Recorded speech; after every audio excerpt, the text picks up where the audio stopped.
शुरू करते हैं आज की इस क्लासेस को। हम सिर्फ आज की इस वीडियो को लाइक करके आप सभी शेयर अपने दोस्तों में जरूर कर दीजिएगा। आज का फर्स्ट क्वेश्चन देखिए, पहला क्वेश्चन आपके स्क्रीन पे है कि अमेरिकी संविधान कब लागू हुआ था। अगर इन सेट में किसी भी क्वेश्चन का आंसर पता हो तो अपना आंसर आप सभी नीचे कमेंट बॉक्स में बताते चलिएगा। हर क्वेश्चन के लिए हम 5 से 6 सेकंड का आपको समय देंगे और लास्ट में सभी कमेंट करके बताइएगा कितने स्कोर कर पा रहे हैं आप सभी। राइट आंसर ऑप्शन नंबर यहां पर सी हो जाएगा। 1789 में हुआ था, याद रखिएगा आप सभी। कब हुआ था? 1789 में। अगला क्वेश्चन देखिए, क्वेश्चन नंबर 2 है कि अमेरिकी स्वतंत्रता संग्राम में अमेरिका का सेनापति कौन था। देखिए, अमेरिकी स्वतंत्रता संग्राम सिलेबस में मेंशन किया गया है। Right answer option number D हो जाएगा, वॉशिंगटन।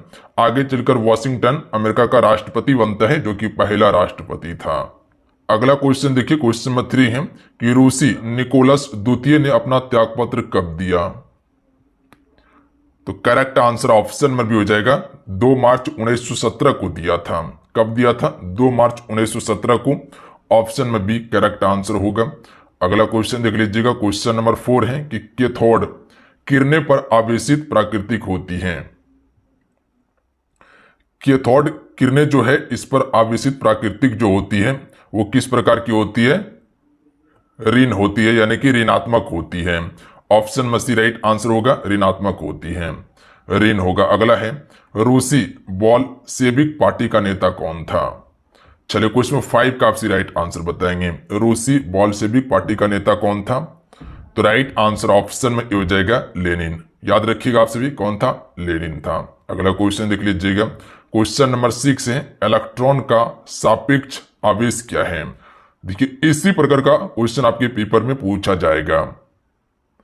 राइट आंसर ऑप्शन में भी हो जाएगा, -1 होता है इलेक्ट्रॉन का सापेक्ष आवेश। अगला क्वेश्चन है क्वेश्चन नंबर 7। चलिए इस क्वेश्चन का आंसर कीजिएगा आप सभी। तुम प्रोटॉन का सापेक्ष आवेश क्या है।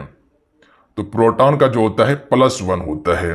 क्या बताएं आपको? प्रोटॉन का +1 और जबकि इलेक्ट्रॉन का -1 होता है। आइए अगला क्वेश्चन देखिए, क्वेश्चन नंबर 8 है कि इनमें से कौन सी स्वतंत्रता भारतीय नागरिकों को नहीं है। इनमें से कौन सी स्वतंत्रता भारतीय नागरिकों को नहीं मिला है। तो right answer option number B हो जाएगा, सशस्त्र विद्रोह में भाग लेने की स्वतंत्रता। ये भारतीय नागरिकों को नहीं है। जबकि क्या क्या है? तो सरकार की आलोचना की स्वतंत्रता दिया गया है, सरकार बदलने के लिए आंदोलन शुरू करने की स्वतंत्रता है, संविधान में केंद्रीय मूल्यों का विरोध करने की स्वतंत्रता दिया गया है। अगला क्वेश्चन है, इटली में किसने क्रांति लाने की योजना बनाई। चलिए क्वेश्चन नंबर 9 का राइट आंसर कीजिएगा। देखिए, जो भी समय अभी आपके पास बचा हुआ है, अगर इतने समय में जो हम आपको प्रैक्टिस सेट प्रोवाइड कर रहे हैं, जो न्यू सिलेबस आया है उसी सिलेबस पर आधारित प्रैक्टिस सेट आपको देंगे। बस ये प्रैक्टिस सेट आप लगा के जाइएगा पेपर में। पेपर में प्रश्न आपको यहां से देखने के लिए मिलेगा। Right answer option number C हो जाएगा, जोसेफ माजनी के द्वारा बनाया गया था। याद रखिएगा आप सभी। अगला क्वेश्चन देखिए, क्वेश्चन नंबर 10 है कि 100 डेसिबल का ध्वनि अस्त्र किसके अनुरूप होगा। Right answer option number D हो जाएगा, मशीन की दुकान का शोरगुल जो होता है वो 100 डेसिबल माना जाता है। चलिए अब आप सभी से एक क्वेश्चन हम पूछते हैं। आपसे बताइएगा कि मानव के लिए सामान्य ध्वनि जो होना चाहिए वो कितनी डीबी होना चाहिए। निम्नांकित में से कौन सा राज्य जहां आधुनिक कृषि विधि अपनाई गई है। इनमें से कौन सा राज्य है जहां पर आधुनिक कृषि को अपनाई गई है। राइट आंसर ऑप्शन नंबर हो जाएगा ए, पंजाब राज्य में। याद रखिएगा आप सभी, किस राज्य में? पंजाब राज्य में। सबसे पहले हरित क्रांति भी शुरू यहीं से किया गया था और प्रभाव भी यहीं देखने के लिए मिला था। अगला है, केनाल किरणें किसका विकिरण पुंज है। सॉरी, किसका किरण पुंज है। राइट आंसर ऑप्शन में हो जाएगा प्रोटॉन का। केनाल किरणें जो होता है ये प्रोटॉन का किरण पुंज होता है। अगला क्वेश्चन देखिए, क्वेश्चन है, जर्मनी ने मित्र राष्ट्रों के सामने समर्पण कब किया। देखिए, जर्मनी जो आपका दूसरा विश्व युद्ध जो हुआ था इसमें जो है कि इसने समर्पण कब किया था। Right answer option number A हो जाएगा, मई 1945 में समर्पण कर दिया था। तो याद रखिएगा आप सभी, ऑप्शन में ए राइट आंसर होगा। देखिए दूसरा विश्व युद्ध जो है ये आपका 1939 में शुरू होता है और 1945 तक आपका ये युद्ध चलता है। जब जर्मनी ने आत्मसमर्पण कर दिया उसके बाद ये युद्ध समाप्त हो गया था। अगला है, हरित क्रांति की मुख्य विशेषता क्या है? राइट आंसर ऑप्शन में ये हो जाएगा गेहूं तथा चावल में अप्रत्याशित वृद्धि। आपको पता होना चाहिए कि हरित क्रांति जब शुरू किया गया था डॉक्टर एम.एस. स्वामीनाथन के द्वारा, उसके बाद जो है कि सबसे ज्यादा जो प्रभावित हुआ वो गेहूं और आपका जो चावल है इसका उपज में लगातार वृद्धि हो गया था। अगला क्वेश्चन देख लीजिएगा, परमाणु के नाभिक की खोज किसने की? Right answer option number B हो जाएगा रदरफोर्ड के द्वारा किया गया था। अगला क्वेश्चन है, क्वेश्चन नंबर 16 है कि भारत का सबसे पूर्वी देशांतर कौन सा है? Right answer option number A हो जाएगा 97°25 पूर्वी देशांतर जो है ये भारत का सबसे पूर्वी देशांतर है। और भारत का सबसे पूर्वी देशांतर क्या है आपका? किवुतु जो अरुणाचल प्रदेश में है। और सबसे पश्चिमी क्या है? सरकरी गुजरात में है। और आपका उत्तरी आप सभी को पता होगा इंदिरा कॉल, और सबसे दक्षिणी इंदिरा पॉइंट है। उत्पादन के मुख्य कारक कौन से नहीं हैं? Right answer option number C हो जाएगा बाजार। देखिए बाजार जो होता है ये उत्पादक का मुख्य कारण नहीं होता है, जबकि उत्पादन का कारक क्या है? पूंजी है, और सॉरी भूमि है, भौतिकी पूंजी है और पूंजी, ये सभी जो है कि उत्पादन का एक कारण है, जबकि कारण नहीं है, बाजार नहीं है। अगला क्वेश्चन है क्वेश्चन नंबर 18, कोशिका की खोज कब की गई थी? देखिए कोशिका की खोज रॉबर्ट हुक के द्वारा किया गया और ये आपका 1665 ईस्वी में हुआ था। तो डेट को आप सभी जरूर याद रखिएगा, डेट से क्वेश्चन पूछा जाता है। देखिए जितने भी जुड़े हुए हैं आप सभी क्लासेस को लाइक जरूर कर दीजिएगा। देखिए ये कंटेंट जो आपको प्रोवाइड किया जा रहा है बिल्कुल आपकी न्यू सिलेबस 2024 पर आधारित करवाया जा रहा है, जो अपडेटेड सिलेबस है। और काफी ज्यादा मेहनत किया गया है इस कंटेंट को तैयार करने में। देखिए मेहनत इसलिए की है ताकि वो चीजें आपको दिया जाए जो एग्जाम्स के लिए इंपॉर्टेंट है, जो एग्जाम में पूछने वाला है।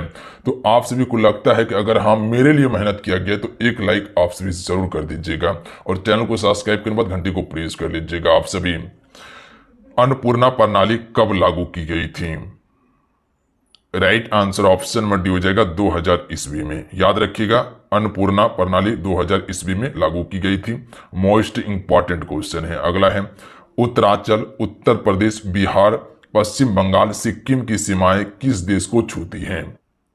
चलिए क्वेश्चन नंबर 20 का राइट आंसर करेंगे आप सभी। तो उत्तरांचल जिसे हम सभी उत्तराखंड कहते हैं, तो इसका right answer option number C हो जाएगा, नेपाल देश की सीमा को छूती है। तो इस प्रकार से भी क्वेश्चन पूछा जाएगा। स्थिति और विस्तार टॉपिक दिया गया है तो वहां से क्वेश्चन आपका पूछा जा सकता है, जो कि मेंशन किए हैं हम। अगला क्वेश्चन है कि ग्रीष्मा अवकाश में यदि आप कवरत्ती जाना चाहते हैं तो किस केंद्र शासित प्रदेश में आप जाएंगे? तो ये आपको जाना पड़ेगा लक्षद्वीप में। ध्यान रखिएगा आप सभी। कवरत्ती जो है या कावरवती जो है ये लक्षद्वीप की राजधानी है। ऑप्शन में भी राइट आंसर होगा। अगला है, जीव द्रव की सर्वप्रथम खोज किसने की? चलिए क्वेश्चन नंबर 22 का राइट आंसर करेंगे आप सभी। तो ये आपका पुरोकज के द्वारा किया गया था, या इसे हम सभी पुरकेंजे के नाम से जानते हैं। अगला क्वेश्चन नंबर 23 देखिए, सिमलीपाल जैव मंडल जो है ये किस राज्य में है? तो इसका करेक्ट आंसर ऑप्शन में सी हो जाएगा, सिमलीपाल आपका उड़ीसा राज्य में है। कहां पे है? उड़ीसा राज्य में है सिमलीपाल। आइए अगला क्वेश्चन है, लक्षित सार्वजनिक वितरण कब आरंभ किया गया? लक्षित सार्वजनिक वितरण जो आरंभ किया गया था ये आपका 1997 में आरंभ किया गया था। कब किया गया था? 1997 में आरंभ किया गया था। अगला है, रबड़ एवं मोहगनी का संबंध किस प्रकार की वनस्पति से है? रबड़ एवं मोहगनी का संबंध जो है यह आपका हिमालय उष्णकटिबंधीय से संबंधित है, रबड़ एवं मोहगनी। याद रखिएगा ऑप्शन में ए राइट आंसर होगा। देखिए अगर जिस क्वेश्चन का आंसर पता नहीं हो तो उसे आप सभी याद जरूर करते चलिएगा फ्रेंड, इतना सा हम आप सभी से रिक्वेस्ट करेंगे। कृषि, पशुपालन, वृक्षारोपण, मछली पालन तथा खनन इत्यादि क्रियाएं कहलाती हैं। तो ये सभी क्रिया किसमें देखने के लिए आपको मिल सकता है? प्राथमिक क्रियाएं में। यानी कि जो आप प्राथमिक क्षेत्र देखते हैं, देखिए कुल 3 क्षेत्र है आपका। प्राथमिक क्षेत्र हो गया, उसके बाद द्वितीय, तृतीय, हालांकि चतुर्थ क्षेत्र भी है। प्राथमिक क्षेत्र में जितने भी प्राकृतिक चीजें हैं वो आ जाता है। द्वितीय क्षेत्र में क्या होता है, जैसे कि गन्ना का उपजा हुआ प्राथमिक क्षेत्र में, उसके बाद जैसे उसको मिल में ले जाएंगे तो वो क्या है आपका द्वितीय क्षेत्र के अंतर्गत आएगा, मिल, ध्यान रखिएगा, जो कारखाना है। और तीसरा क्षेत्र में आपका क्या आ जाएगा, जो आपका सेवा क्षेत्र है, जैसे बैंकिंग हो गया, होटल हो गया, ये सभी क्या है, जैसे शिक्षा हो गया, ये सभी सेवा क्षेत्र के अंतर्गत आता है। मानव शरीर की सबसे बड़ी कोशिका है, राइट आंसर ऑप्शन में हो जाएगा तंत्रिका तंत्र की कोशिका। ऐसे अगर पूछा जाए कि सबसे बड़ी कोशिका किसकी होती है तो शुतुरमुर्ग की अंडे की, याद रखिएगा। हालांकि मानव शरीर में पूछा गया तो ऑप्शन में एक करेक्ट आंसर होगा। अगला है, भारत के कौन से जीव मंडल नीचे विश्व के जीव मंडल निश्चयों के लिए जाने गए हैं? तो इसका राइट आंसर ऑप्शन में सी हो जाएगा नंदा देवी और मन्नार की खाड़ी, याद रखिएगा, सी करेक्ट आंसर होगा, नंदा देवी एवं मन्नार की खाड़ी। अगला है, पादप कोशिकाओं का रसोई घर किन्हें कहा जाता है? इनमें से किसे हम सभी पादप कोशिकाओं का रसोई घर कहते हैं? तो राइट आंसर सी हो जाएगा हरित लवक को, याद रखिएगा, हरित लवक को हम सभी रसोई घर से नाम से जानते हैं पादप कोशिकाओं का।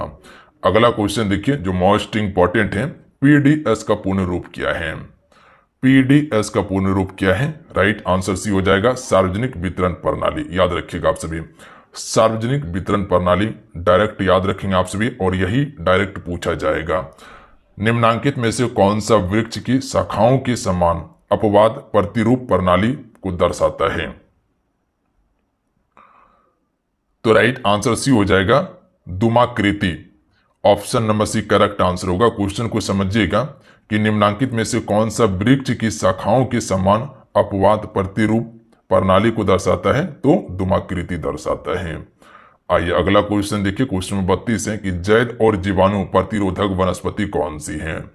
जैद और जीवाणु प्रतिरोधक वनस्पति जो हो जाएगा ये आपका नेम हो जाएगा, बिल्कुल नॉर्मल कर सकते हैं, इसमें दिमाग लगा के आंसर कर सकते हैं कि जीवाणु का प्रतिरोधक कौन होता है। तो नेम अगर का छाल पीजिएगा तो पता है कि आप सभी को शरीर में आपका खून क्या होगा, मीठा नहीं होगा, और खून मीठा नहीं होगा तो रोग होने का कम चांस रहता है। इसीलिए देखिएगा तो बिहार झारखंड में चिरौता पिया जाता है।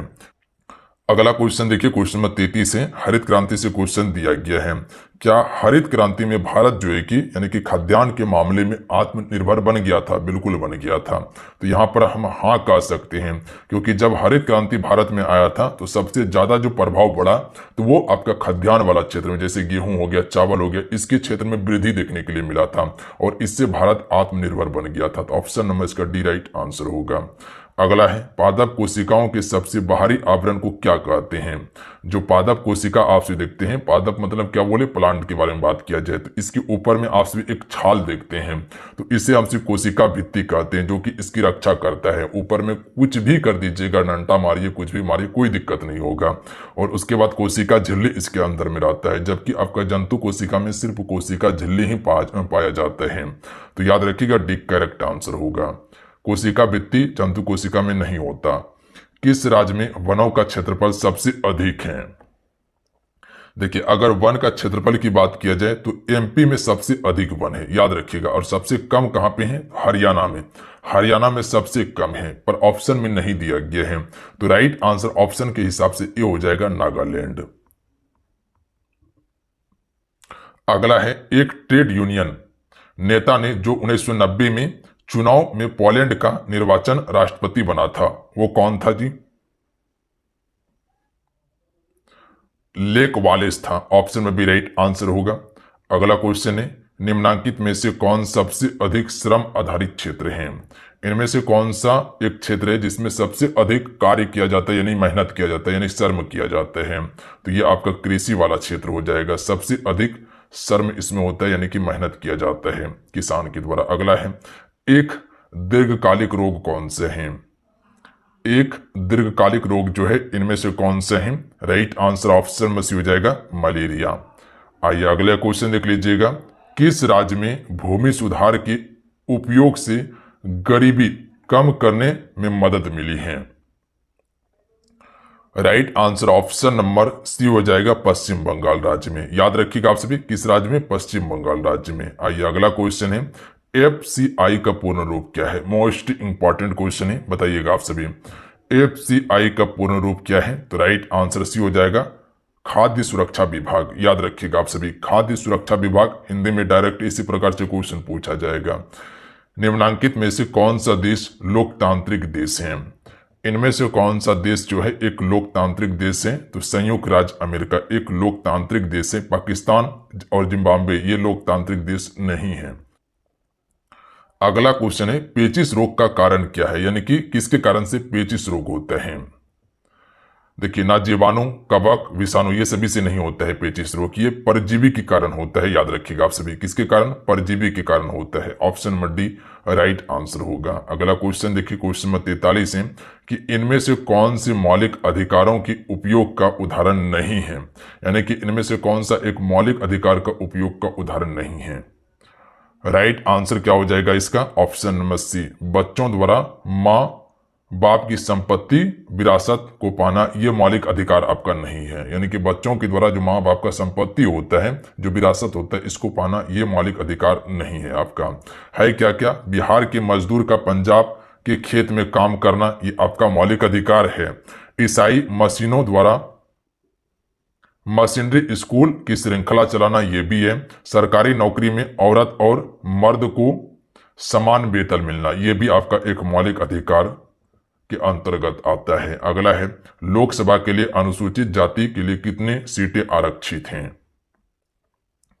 राइट आंसर ऑप्शन में हो जाएगा 79 सीट है। याद रखिए। अगला क्वेश्चन है, चुनाव किस प्रकार का लोकतांत्रिक बनता है?